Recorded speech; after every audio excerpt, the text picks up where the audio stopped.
Bienvenue dans cette nouvelle édition du Non-Stop Info. Au sommaire, le Niger va remettre près de 500 prisonniers au Nigeria. Il s'agit de membres présumés du groupe terroriste Boko Haram, arrêtés sur le sol nigérien au cours des 10 derniers mois.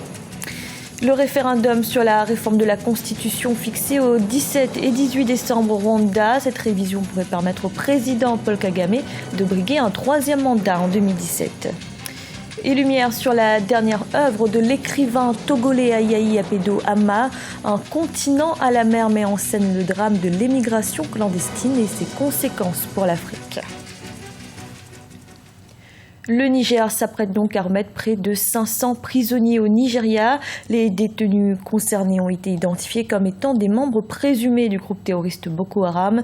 Le résultat de la coopération accrue entre services de police et de justice des deux pays. Idelette Mirabel-Bissou. Le Niger prévoit de remettre à son voisin le Nigeria près de 500 prisonniers de la secte islamiste Boko Haram, ceci dans le cadre de la coopération sécuritaire et judiciaire qui lie les deux pays. Des officiels nigérians ont visité des centres de détention de ces détenus interpellés au cours des 6 derniers mois sur le sol nigérien. L'objectif de cette descente sur le terrain est d'identifier formellement les prisonniers. Ces prisonniers ont été arrêtés par les forces de sécurité du Niger à l'issue de plusieurs attaques meurtrières qui ont eu lieu à Difa, au sud-est du pays. Notre plus grand mérite en matière de droits de l'homme, le plus grand mérite de nos forces de défense et de sécurité, c'est de ne les avoir pas exécutés sur le terrain. Parmi eux, il y avait des gens qui ont été pris l'arme au poing. Et ça, c'est un pays démocratique qui le fait. Au total, 457 détenus ont déjà été identifiés comme étant nigérians et membres présumés de Boko Haram dans les centres de détention de Niamey, Koutoukale et Kolo.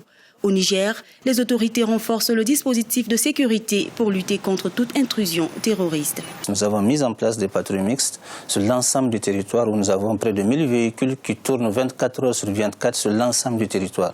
Mes véhicules avec des hommes armés, avec armes collectives et armes individuelles. C'est ce que nous appelons les patrouilles régionales, départementales et urbaines. Dans chaque ville, dans toutes les régions du pays en brousse, nous avons ces véhicules armés composés de la garde et la gendarmerie nationale pour les zones rurales et la police pour les zones urbaines. La lutte contre la secte islamiste Boko Haram se poursuit avec la force conjointe qui réunit les pays du lac Tchad et le Bénin. Les premières attaques des insurgés à Bosso et Difa remontent à février 2015. Au cours des dernières semaines, les combattants islamistes ont multiplié les incursions dans les villages le long de la frontière avec le Nigeria. 4 attaques ont été recensées entre le 26 novembre et le 1er décembre 2015 pour un bilan de 35 morts et des dizaines de blessés.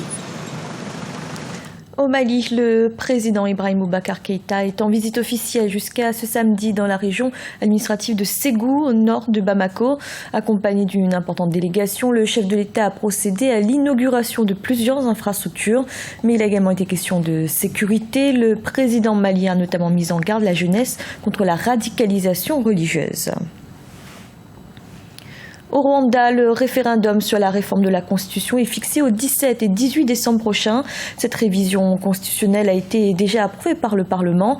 Elle pourrait permettre au président Paul Kagame de briguer un troisième mandat en 2017. Deogracias Podo.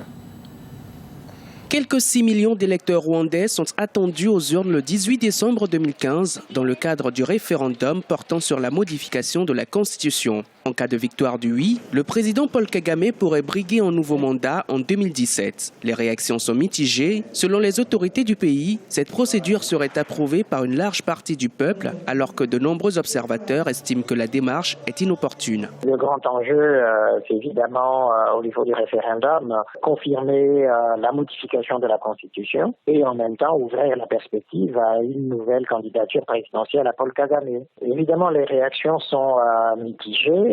Des sanctions, je ne pense pas vraiment, puisque il y a toujours derrière la question rwandaise, et donc on se contentera simplement de lui rappeler ses propos, mais on ne sanctionnera pas le Rwanda.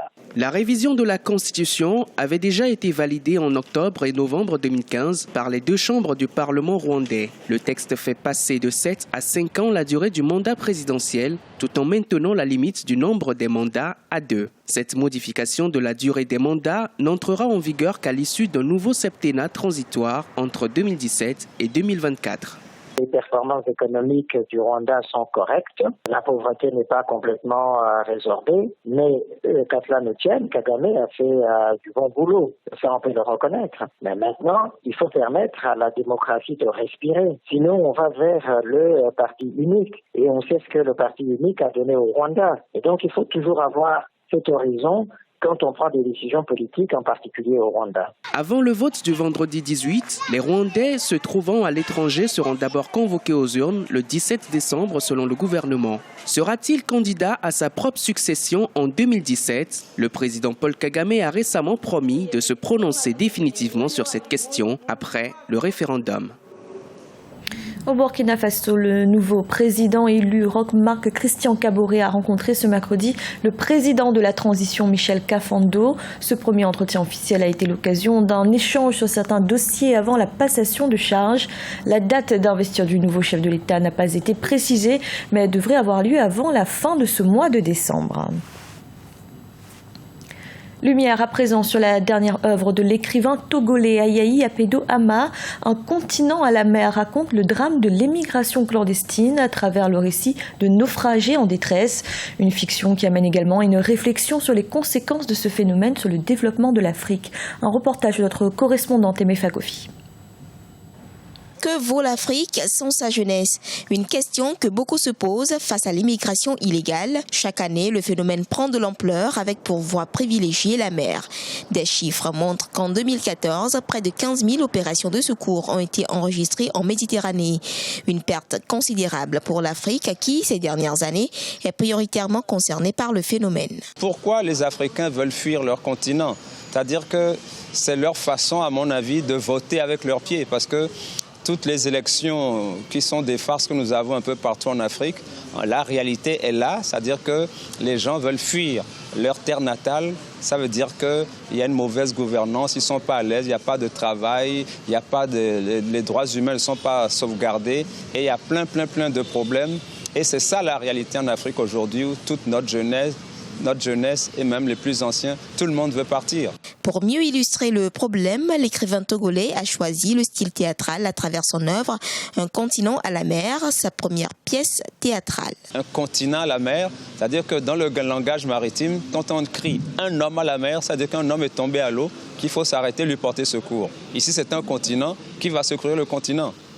Si ce n'est ses fils lui-même. Le message, c'est, voyez-vous, lorsque les gens sont en train de couler, finalement, ils sont en train de... La mort arrive, ils se disent finalement, au fond, j'aurais dû rester pour me battre plutôt que de fuir, parce que la fuite n'est pas une solution.